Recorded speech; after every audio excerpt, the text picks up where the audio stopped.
hoje eu quero comentar um pouquinho mais com vocês sobre a lista cronológica que eu apresentei no vídeo passado e contei como que ela surgiu, né? Mas agora eu quero mostrar um pouquinho, um período para vocês, para ver como é que ela funciona.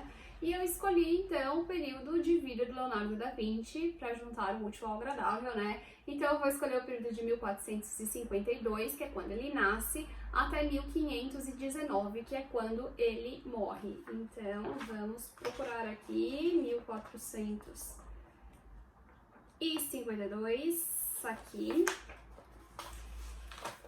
E aí, então, 1452, nasce Leonardo da Vinci, o Savonarola, que é aquele padre que tem lá em Firenze também, que é bem importante ali com os Medici, e o Ricardo III. Em 1450, vou voltar um ano antes. Em 1451, um ano antes do Leonardo nascer, nasceu a Isabel de Castela, o Cristóvão Colombo e o Maomé Mohammed II, ele herda o trono do Império Otomano. E aí o que acontece? Em 1453, sob o seu comando, ele consegue então a queda do Império Bizantino e solidifica ainda mais o Império Otomano. E em 53 também, o Henrique VI, ele tem a depressão, né? Ele se sente incapaz de ficar no poder e coloca o Ricardo, Duque de York, como regente. Essa história vai dar treta. Aí a França vence a batalha, olha, bem importante isso aqui também, ó. A França vence a Batalha de Castillon, a última batalha da Guerra dos 100 Anos. E em 1455, o primeiro livro foi impresso, que é a Bíblia de Gutenberg, né, que revolucionou a história. O Henrique VI se restabelece da depressão e retira todos os cargos do Ricardo de York. Óbvio que isso não ia dar certo, né? Gerando a Batalha de Saint-Albans e começando a famosa Guerra das Rosas.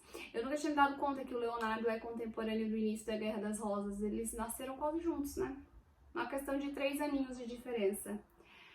Em 1460, a igreja de San Andrea em Mantua foi projetada por Leon Alberti. Alberti, eu já comentei bastante sobre ele com vocês na biografia do Leonardo, que ele é um arquiteto renascentista extremamente importante.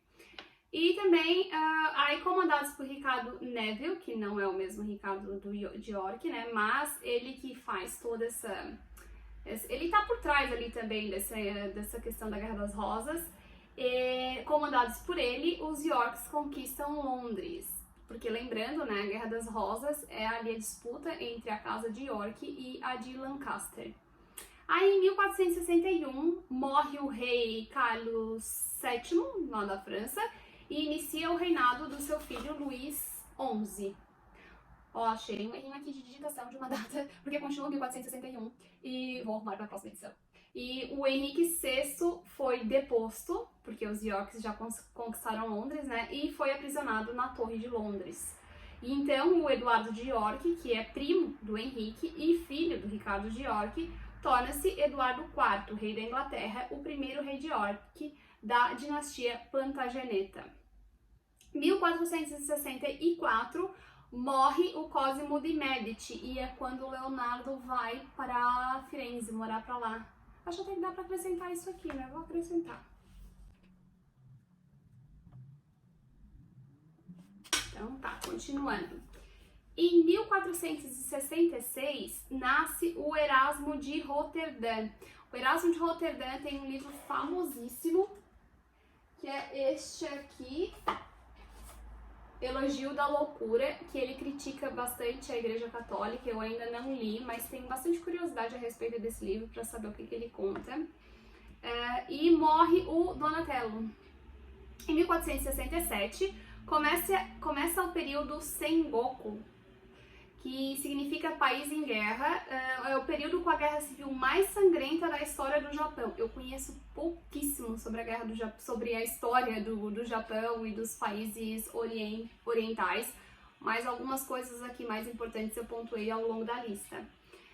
Então, nesse período é que surgem os ninjas, que faziam serviços secretos de espionagem e assassinato.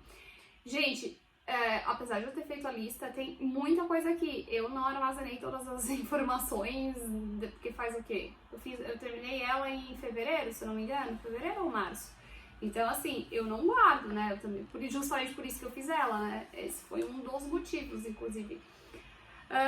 Bom, e o que mais aconteceu? Em 1469 nasce o Maquiavel e é a idade de ouro dos Medici com o Lorenzo, o Magnífico, no controle da cidade-estado de Firenze.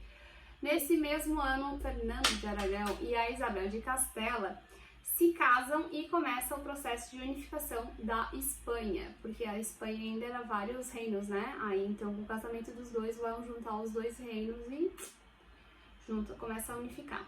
Em 1470, o Henrique VI é libertado e retoma o trono. Em 1471, nasce o Duret, um artista incrível que tem desenhos maravilhosos. Eu sou apaixonada nos desenhos do Duret, é muito lindo. Henrique VI é deposto novamente e Eduardo IV manda matá-lo para não ter seu reinado ameaçado de novo. A Margarida d'Anjou e seu filho de 13 anos, Eduardo, que é o filho do Henrique VI, são capturados e Eduardo é morto para garantir que não sobre herdeiros da casa de Lancaster. Em 1472 morre o Alberti, o arquiteto. Em 1475 nasce o Michelangelo e é assinado o Tratado de Gente, eu não sei falar isso não. Deu um trava-língua aqui. Picquigny. Encerrando formalmente a Guerra dos 100 Anos, com Eduardo IV renunciando sua reivindicação ao trono da França. Apesar de que a última batalha que encerrou já foi lá em 1453, esse tratado, encerrando oficialmente, foi só em 1475. Em 1480 nasce o Fernão de Magalhães, navegador e descobridor, e os otomanos ocupam partes da Península Itálica. Em 1481 morre Mehmed, é o Maomé que derrubou lá o Império Bizantino, o Conquistador. Esses nomes aqui, gente, desculpa, não sei falar muito bem não. Ele derrubou Constantinopla e a campanha na Itália é cancelada. Em 1482, o Botticelli finaliza a famosa obra belíssima Primavera. Em 1483, o Fernando e a Isabel de Castela estendem a Inquisição pela Espanha. Nesse mesmo ano, morre o rei da França Luís XI e inicia o reinado de seu filho Carlos VIII. Morre o rei Eduardo IV e inicia o reinado de 86 dias de seu filho Eduardo V, de 12 anos, lá na Inglaterra. O seu tio protetor Ricardo convenceu o parlamento a assinar o Títulos Régios, renunciando qualquer reivindicação dos herdeiros de Eduardo IV.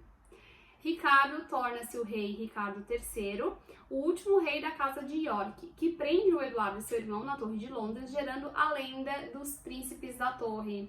Quem já viu o seriado lá da Guerra das Rosas, que tem como é que é o nome dos seriados? Acho que é é a Rainha Branca e a Princesa Vermelha, ou é o contrário? Eu sempre me confundo nessas coisas, mas naquele seriado tem toda essa história ali que eles contam, que é uma lenda, mas não se sabe se realmente foi verdade ou não. Continuamos em 1483, nasce o Raffaello Santi, o pintor, e Botticelli finaliza a obra Vênus e Marte. Em 1485, nasce a Catarina de Aragão, filha, né, da Isabel de Castela, que vai casar depois com o Henrique VIII. Morre o rei dos Yorks, o Ricardo III, na Batalha de Bosworth, e o Henrique Tudor, da casa de Lancaster, vira o rei Henrique VII. E é o fim da Guerra das Rosas e da Idade Média na Inglaterra, porque daí diz que quando acaba a Guerra das Rosas começa a Idade Moderna, né? E o Henrique VII, ele casa-se com a Isabel de York, que era a filha do Eduardo III. Isso aí também tem no seriado. Gente, eu recomendo aquele seriado, é muito legal de assistir. Que também tá tudo retratando lá. Inclusive, esse seriado é baseado naqueles livros da Philippa Gregory, acho que é, né? Que eu morro de curiosidade de ler. Só não começo ainda porque é um monte, né? Mas que dá vontade de dar. Em 1486, nasce Arthur, o herdeiro do trono da Inglaterra. Na verdade, a Catarina de Aragão casa com o Arthur, né? Mas aí ele vai morrer e aí, então, ela acaba casando com o Henrique VIII. 1488, Bartolomeu Dias parte de Lisboa e navega pelo Cabo da Boa Esperança, inaugurando uma nova rota marítima para a Índia. Em 1490, os líderes portugueses tentam criar um império na África com a conversão de Nzinga. Em 1491, nasce o Henrique VIII. Em 1492, morre o Lorenzo o Magnífico, inaugurando uma época turbulenta em Firenze. Eu adoro esse tema aqui dos Medici, acho que eu já falei antes, né? E eu tenho esse livro aqui que eu achei no sebo uma vez, que é do Lorenzo Magnífico, que eu tô louca pra ler também, porque deve ser super interessante. Eu acho muito fascinante essa história ali de Firenze, nessa época toda do Renascimento. E então tá, em 1492 ainda, o Cristóvão Colombo cruza o Atlântico e chega nas Índias Ocidentais, a América. Fernando Isabel de Castela toma Granada, finalizando os 800 anos de domínio muçulmano na Península Ibérica, que deixou como herança a arquitetura nas cidades ali do sul, principalmente, né, Sevilha, Granada. O Fernando Isabel promulga um édito de Alhambra expulsando os judeus da Espanha. Muitos judeus sefarditas, que são esses dali da Península Ibérica, que pega Espanha e Portugal, migram para o Império Otomano. Nesse caso aqui são os da Espanha, né? Eu acho que os de Portugal são em outro momento, que são expulsos também. Em 1494 foi assinado o Tratado de Tordesilhas, que divide o Novo Mundo. Em 1495, em 1490 eu vou anotar aqui que foi quando o Leonardo fez o Homem Vitruviano, porque, né, eu acho bem importante. Então, em 1495, Da Vinci começa a obra A Última Ceia, finalizada em 1498. Ainda não chegamos nessa parte da biografia. Em 1498, morre o Frei Savonarola, que nasceu no mesmo ano que o Leonardo, queimado na fogueira. Morre o rei da França, Carlos VIII, e inicia o reinado do seu primo, Luís XII. O Vasco da Gama chega na Índia, rompendo o lucrativo monopólio veneziano do comércio de especiarias, que Veneza nessa época era bem rica, né, por conta disso, porque era esse meio de chegada das especiarias para a Europa, e aí com Portugal indo até as Índias, isso é um grande problema para eles. E o Duret publica uma série de xilogravuras sobre o Apocalipse. Esses desenhos deles são super famosos, vou deixar alguns aqui para vocês verem. Chegamos em 1500, então, que é quando Pedro Álvares Cabral desembarca no Brasil e morre em Calcutá pelo Vaz de Caminha. Ele não chega a voltar para Portugal. Em 1501, o Américo Vespúcio relata um novo mundo e a dinastia Sefévida assume o controle da Pérsia através do muçulmano xiita Ismail I. O Arthur se casa com a Catarina de Aragão. Em 1502, o Tempieto, que é do Donato Bramante, que eu também comentei no último vídeo da biografia do Leonardo, é concluída. Em 1502 foi a data que a Mona Lisa foi pintada ou finalizada. E o Arthur morre, o herdeiro do trono inglês, né? E aí, então, Catarina fica viúva. Em 1504, morre a Isabel de Castela, né, a mãe da Catarina, e o Davi de Michelangelo é exibido nos degraus do Palazzo Vecchio. O Davi, ele foi feito para ficar em cima da Santa Maria del Fiore, por isso que ele tem uma proporção assim da mão um pouquinho diferente do resto do corpo também, porque ela iria ser vista, né, de baixo para cima.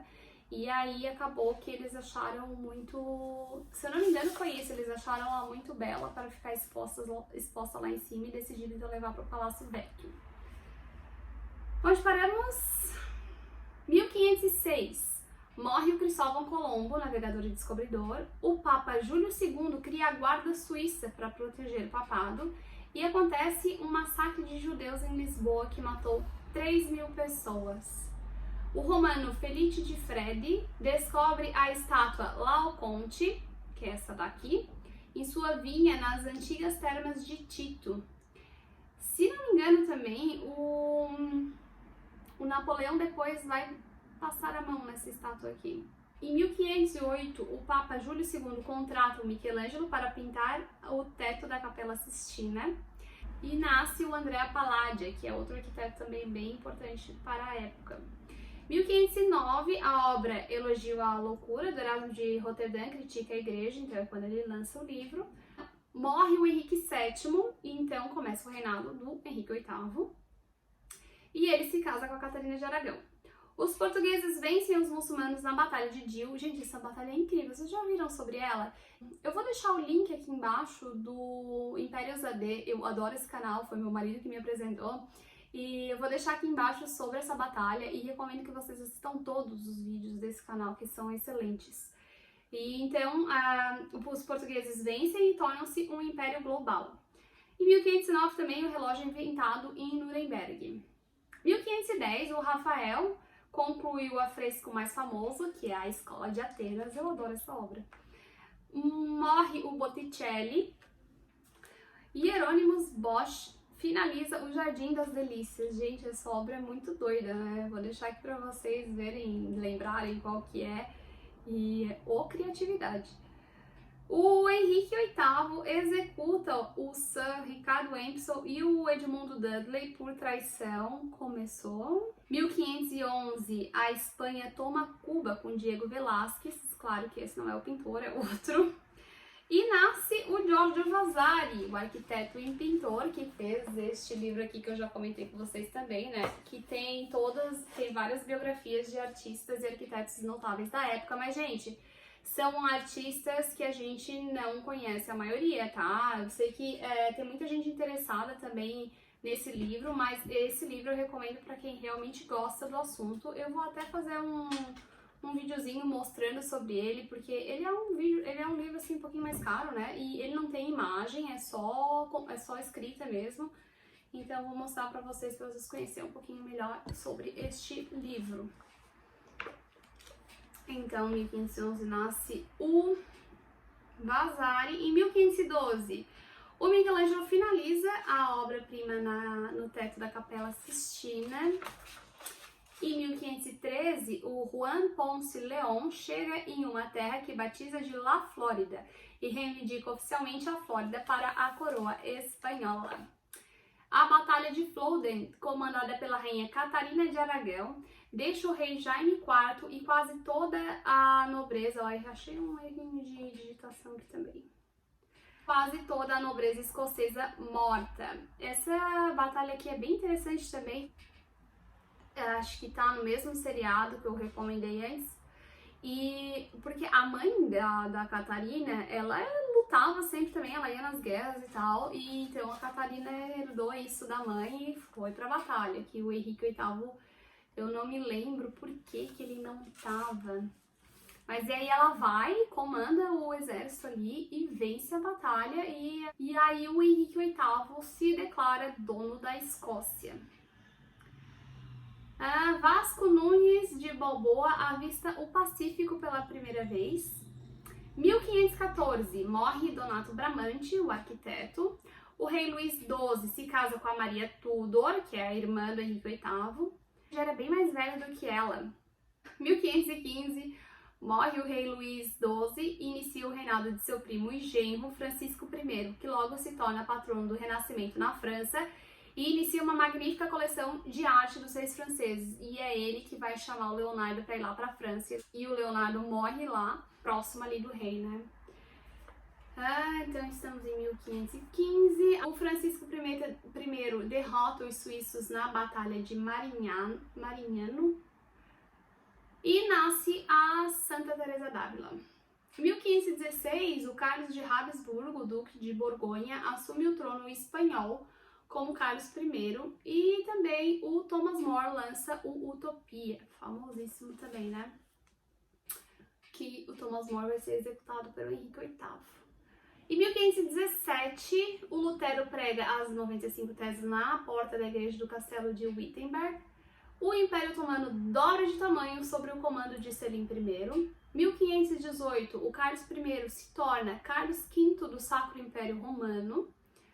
1519, então, morre o nosso gênio do Renascimento, Leonardo da Vinci, nos braços do rei Francisco I da França, e nasce a Catarina de Medici. Então tá, isso aqui é o pedacinho que eu escolhi mostrar pra vocês sobre como é a lista, qual o conteúdo que tem nela, que então vamos começar pelo nosso querido polímata. E se vocês quiserem saber um pouco mais sobre alguma outra época, só deixa aqui a sugestão nos comentários e eu faço um outro vídeo comentando sobre esses períodos da história. Espero que vocês tenham gostado. Se gostou, curte este vídeo e se inscreve no canal para continuar acompanhando os próximos vídeos.